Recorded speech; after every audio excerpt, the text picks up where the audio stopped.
So this is Henry Chamberlain. I'm speaking with Bill Kartalopoulos, and we're going to chat for just a little bit about Best American Comics. And we're here at the new school, and maybe we can touch on maybe a little behind the scenes of Bill's life and how it interconnects with comics. And I had the idea that we could maybe chat, focus in on one of the comics here. I'm looking at it right now. This is from Leo Westwind, and I will have trouble pronouncing the actual name of the comic, Yazar and Arkadas.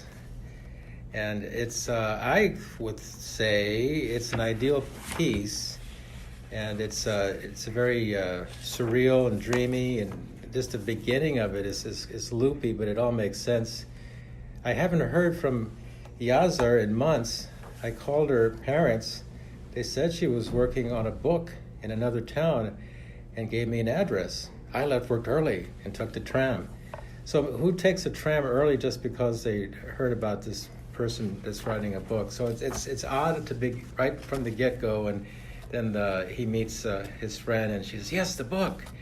And then they go on this sci-fi adventure, and it requires them getting naked. So it's really, really hilarious, and I think it's one of those things that takes you out of the ordinary big time, and what comics are all about.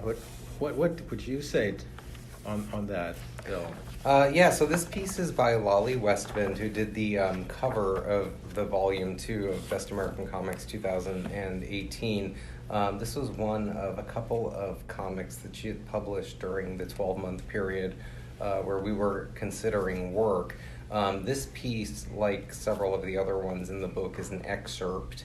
The comic itself is 28 pages, and this is, I think, the first 14 pages, so it doesn't reproduce the story in full, but it definitely gets you to a really interesting place, and there's a lot of meaty narrative and a lot of ideas in here and a lot of amazing images as well. I think that this piece was originally risograph printed on pink paper, so we've kind of simulated that a little bit to try and kind of simulate as best as one can in a kind of standard format to kind of simulate somewhat the materiality of the piece too, and the kind of aesthetic experience of reading the work in its original form as closely as possible. That really speaks to what independent comics are all about. It's a unique experience, and the risograph plays a big role, and as well as should. Mm-hmm. You'll have to pardon me because I'm in New York, and I'm out of my element a little bit. I'm from Seattle, folks. And well, there's actually a lot of Seattle artists in the book there this are, year. aren't there? You want to talk about... we could, yeah. Or we could talk a little bit more about Lolly's piece. I think a lot of her stuff has something to do with science fiction, although it's also kind of using some basic sci-fi ideas sometimes as a sort of gateway to almost construct like alternate mythologies. And in some ways, even though her work is very different, it's a little bit, it reminds me a little bit of how like Jack Kirby would sort of use sci-fi to approach mythology in a way, with something like the New Gods or something like that, you know, that kind of ancient aliens concept that sort of blurs the distinction between the two. The other thing that I thought was nice about this excerpt, and this speaks to the editing process overall, in particular the selection of work by Phoebe Gleckner, who was the guest editor this year, is that I remember when we were working on the book, and she was making her final choices, which includes the difficult task of having to figure out some of the excerpts for some of these longer pieces. I remember the part of M.L. Ferris's My Favorite Thing is Monsters Volume 1 that she included had this kind of narrative sequence where one character is talking to another about the myth of Medusa and like the severed head of the Gorgon covered in snakes. And then I just thought that, when Phoebe picked that excerpt and then also decided to run the first half of this particular piece by Lolly that also has these kind of, kind of supernaturally powerful female characters, and some of them are these entities who get their heads cut off and their hair sort of becomes like tentacles that kind of sort of grab things and attach to other bodies. And even though the two pieces are obviously very different works, it kind of created this nice subtle cross resonance within the book between those two pieces, I thought. And that, like I said, speaks to the intelligent work of the guest editor, Phoebe Gleckner, in this volume. Oh, of course. I vaguely recall, but I think it happens every year, but I think when we had our last interview, we discussed the interconnections between the pieces. And it's not heavy-handed, but sometimes it just becomes something that sort of naturally seems to emerge every year, that some pieces just kind of resonate off of one another. And maybe in some way, once you have one piece in the mix, seeing something else kind of in the mind of the guest editor might stimulate a possibility of kind of working with the material in such a way as to sort of suggest connections, so that even though the work is all very different, there are things that tie some of the pieces together, connect them to one another. But it's something that emerges naturally and organically. It's not something that anyone can ever force. And it's kind of a secondary creative act after the initial critical act of really picking the pieces that the guest editor feels that the book absolutely has to have each year.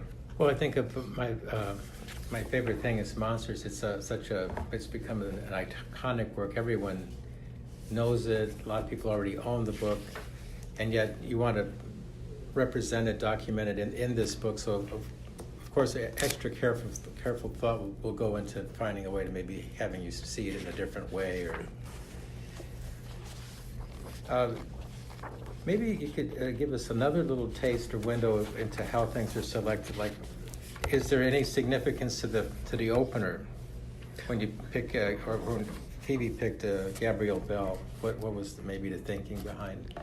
Well, that's an interesting question, particularly as it relates to this volume, because usually, the guest editor has a lot of freedom to determine the sequencing of the book, and some guest editors who have worked on Best American Comics have occasionally organized the book into thematic sections, like Scott McCloud in 2014 sort of grouped the pieces together thematically and wrote a kind of short mini introduction to each section. Jonathan Lethem the following year had seen what Scott McCloud did and liked it, and did sort of his more idiosyncratic version of mixing and matching work and creating thematic groups in the book.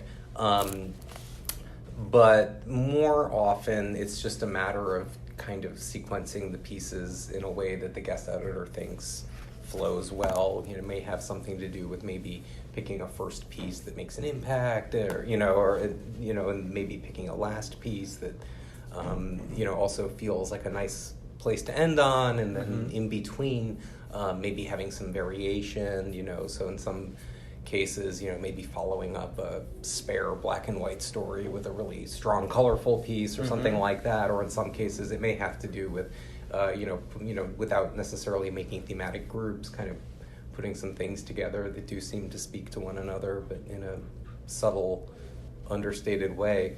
But in this case, Phoebe thought about the sequence quite a lot. And in the end, she decided to try alphabetizing the artists. And in fact, that's exactly what she did. So wow, okay. If you look at the table of contents, you'll see that the artists are in alphabetical order. So the reason why Gabrielle Bell's piece is first is because Bell comes before Booth, which comes before Bryant, which comes before Clodfelter, which comes before Darrow, and so on. So yeah, it was, I think she was, kind of playing with different ways of doing it.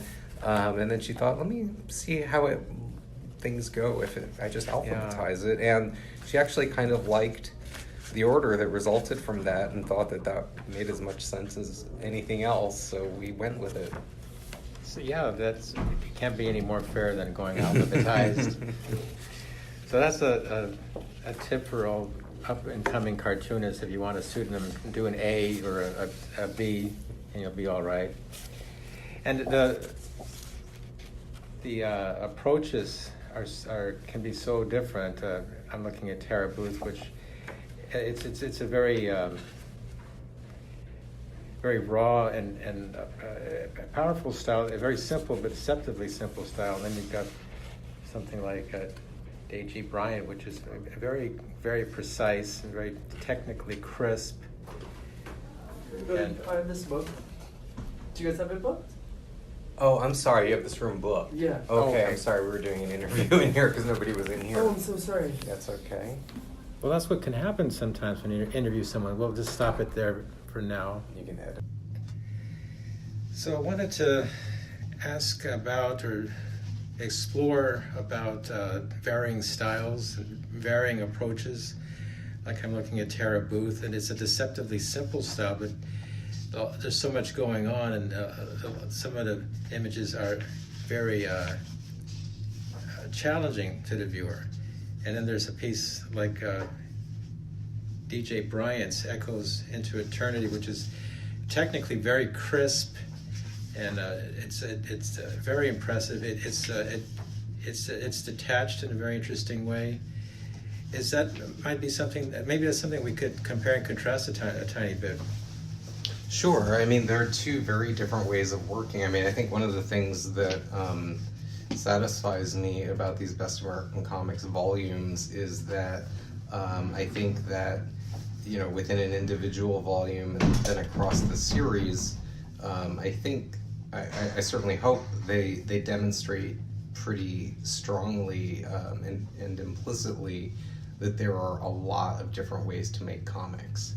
The D.J. Bryant piece is called Echoes into Eternity, and it's from a collection of short stories called Unreal City.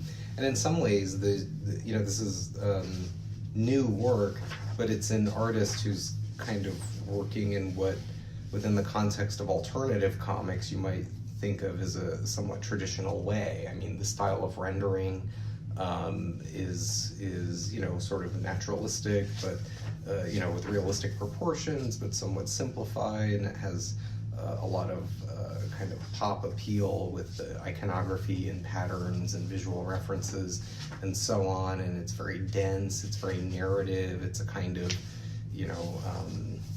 somewhat surreal kind of narrative that loops back on itself at the end.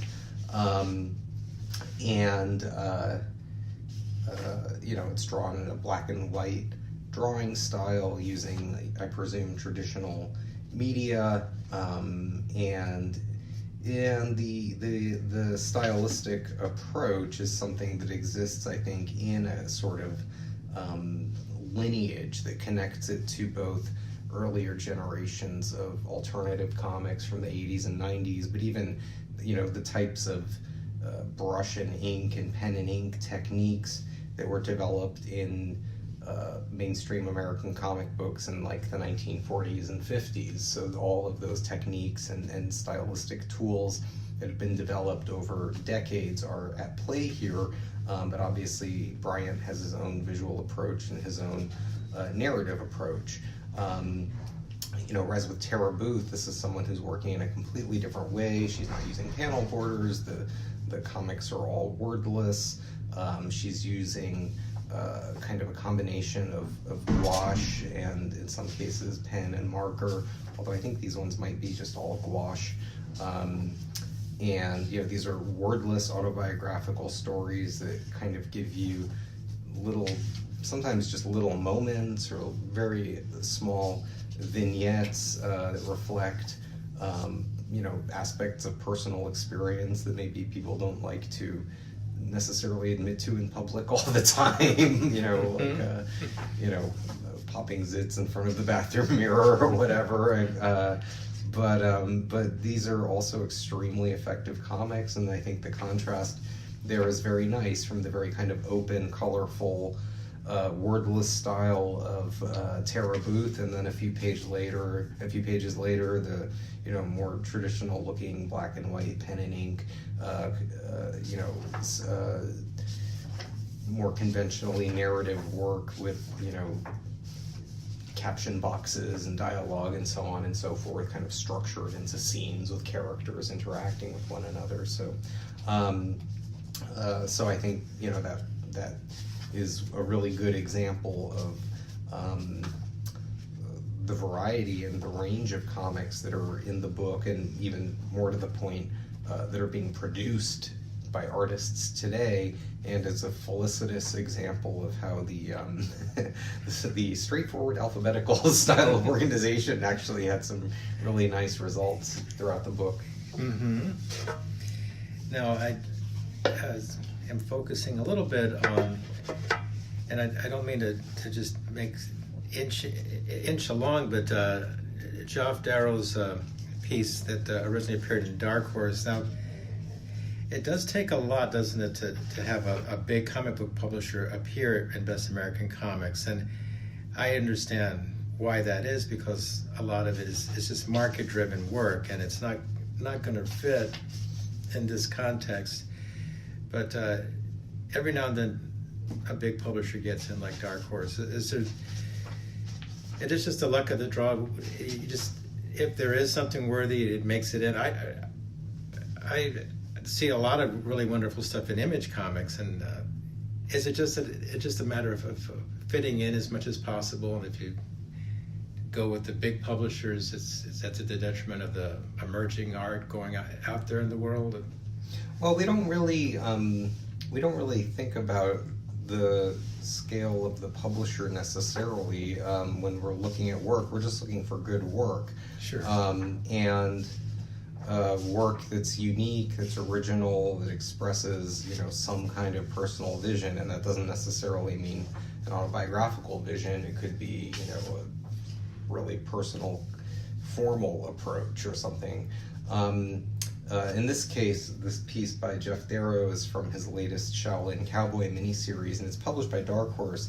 And Dark Horse has certainly done a certain amount of licensed comics featuring characters from film and so forth. But Dark Horse also publishes a lot of creator-owned work, and this piece by Geoff Darrow is creator-owned. It doesn't require the approval of a publisher or, a lawyer to get into the book. You just need to get the permission of the artist who produced the work. And this is autorial work as much as anything else in the book. I mean, this is written, drawn by Geoff Darrow. It's his characters. It's him doing exactly what he wants to do. It's published by what I guess we would think of as a commercial comic book publisher, but it's a totally uncompromised and unique vision that's really interesting, and the artwork is exquisite, and the images are quite intense, and there's a lot to look at here. And I mean, how can you deny the image of a giant flying pig fighting a ninja in a cowboy outfit? I mean, it's got a lot going on in here, and funny satirical dialogue and so on, and just an incredible amount of detail in every image here. So I think that this is as much a kind of personal vision, regardless of the means of production. This is as much a personal vision as the mini comic by Max Klottfelter that is on the pages immediately before it, in which case we're talking about something that was self-published as a photocopied zine, but regardless, I mean, these are both intensely personal, uncompromised comics that both have a lot to recommend them.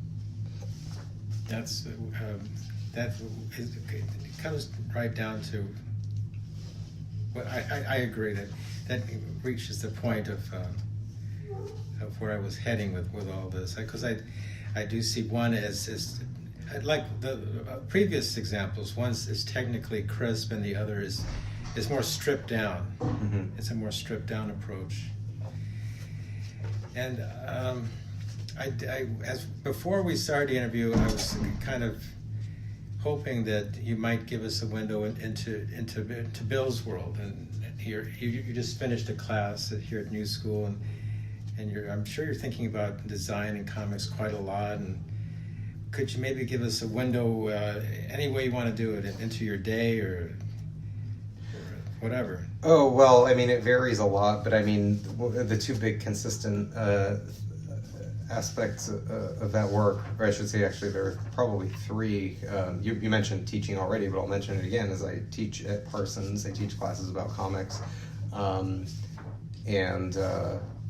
So certainly, at least once a week, I'm teaching in the classroom, sometimes more.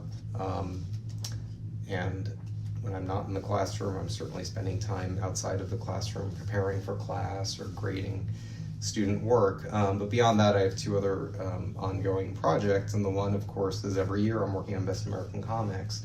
At this particular moment, I'm actually just finishing reading for Best American Comics 2019, because each book has a certain amount of time lag built into it. So for example, Best American Comics 2018 that we're talking about covers work that was published between September 2016 and August 2017. So it kind of goes from autumn to autumn, and then it takes another year to select pieces and actually put the book together and get it printed and published and sent out to bookstores. It takes about a year to do all that. So I'm in a place right now where this book just came out, I think less than 3 weeks ago on October 2nd, as we're speaking today on, what is today, the 23rd? Yeah, okay, sometimes I forget. And so exactly 3 weeks ago. And, but at the same time, I'm finishing reading hundreds and hundreds of comics that were submitted for next year's volume and making my pre-selections of about 120 or so pieces that I'm sending to next year's guest editor, who will make the final choices eventually as to what will appear in Best American Comics 2019. So that's working on Best American Comics is an ongoing project.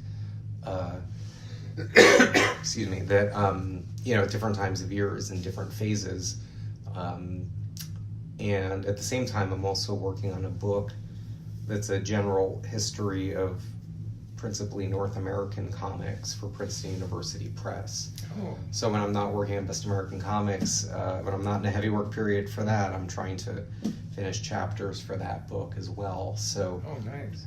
As soon as I send my last box out to the guest editor for next year's Best American Comics volume in the next couple of days, I'll be going back to trying to finish some chapters of my book, and that's pretty far along actually.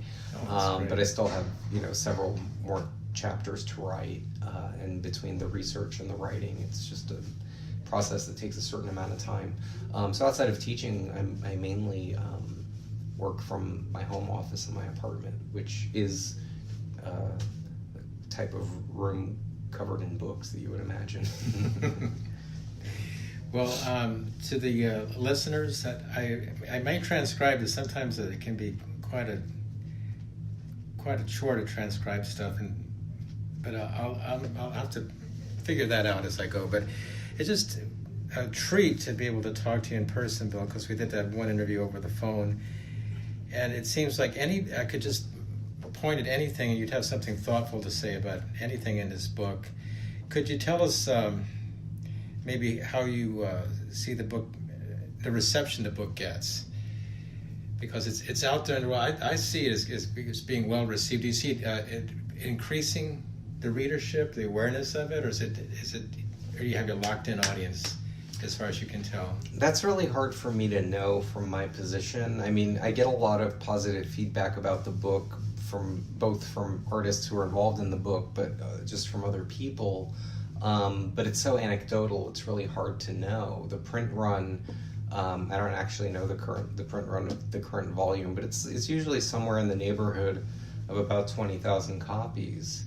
And that's a lot of books out in the world. And if I hear from a few dozen people, that's, it's usually pretty positive, but it's kind of hard for me to know what the bigger audience might think necessarily.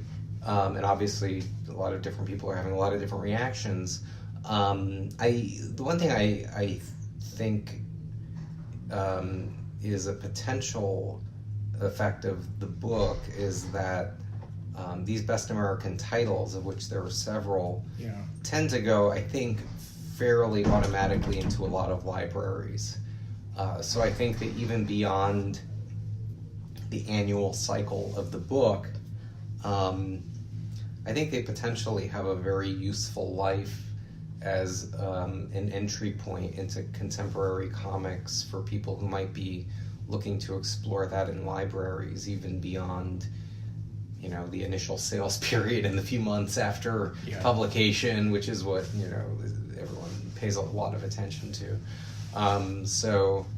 I would think that a book like this, just sitting on a library shelf for someone who wants to get a handle on contemporary comics, could be potentially a useful entry point and a useful guide, and hopefully a book that can introduce people to other work. I mean, we put as much information as we can in the book about the sources for all of the pieces that are included. You know, where the work first appeared, who the publisher is. You know, we have bios of all of the artists. We have, you know, we ask them to you know, send us their website addresses if they have one. So it's certainly my hope that if someone sees something in here, if it's an excerpt of a longer piece that they are interested in, that they'll maybe then go out and read the full work. If it's a self-contained piece and they're being introduced to that artist for the first time, maybe they'll go out and find other work by that artist and continue to read their work. I think, you know, even beyond whatever the initial reaction or response to the book is, it has the potential to have some kind of quiet impact well beyond publication date, I hope. And my last question, and I'll let you go on to what is important stuff for you for the rest of your day. I think that you're saying quiet impact, and the way you described your choosing and Phoebe's choosing, it's all just an honest, we're looking for the best work, So I'm thinking, you're not thinking in terms of necessarily, I'm trying to set a standard. You're not thinking like that, I guess, or maybe a little bit, or I want people to see this is what is the independent comic methodology, maybe. Well, I think I think everyone involved is just looking for work that they think is good work that represents what can be great about comics and what's also, in a more subjective way, important about comics to them. From my point of view, I'm putting together a much larger pool of material for the guest editor. I send them well over 100 pieces to look at, and so I think I try through that role to select things that I think are worth considering, but also to represent the breadth of the field as well as possible, and to really give the guest editor a lot of options, so that within the larger pool of work that they're looking at, they have a chance to really select pieces that are meaningful to them and put together an anthology that only they would put together. So I try to give them a broad palette of interesting comics that I think are worth looking at. And then beyond that, I think the guest editor really is applying both their own sense of critical judgment, what they think is good art or a good comic, but then also I think there's they're also being honest about their subjective response, what struck them as powerful or what spoke to them. And so I think each individual volume is kind of a combination of, objective, in quotation, objective application of critical standards, but also subjective personal response. And then I think if you were to look at the series across multiple volumes, you would see that there's some consistency among all the volumes, but there's also some variation that comes from both the annual quality of the book, that we're looking at a different pool of work every year, but also the fact that a different guest editor steps in every year and applies their own point of view to the project. So I think the book is successful if overall it maintains what I can recognize as a pretty high level of quality, and at the same time represents the personality and the tastes and interests and ideas of the guest editor well. To me, I think it's a mark of the success of the book that the 2018 volume edited by Phoebe Gleckner feels to me different than the 2017 volume edited by Ben Catchor, which feels to me different from the 2016 volume edited by Roz Chast. So I think it's important that the point of view of the guest editor is communicated in each volume, while at the same time, as I said, maintaining a high level of quality that represents what's most interesting in contemporary comics as we see it. Oh, that's a wonderful place to stop. Thanks so much, Bill. Like I said, it was just a treat to be able to do this in person with you. Okay, thank you so much.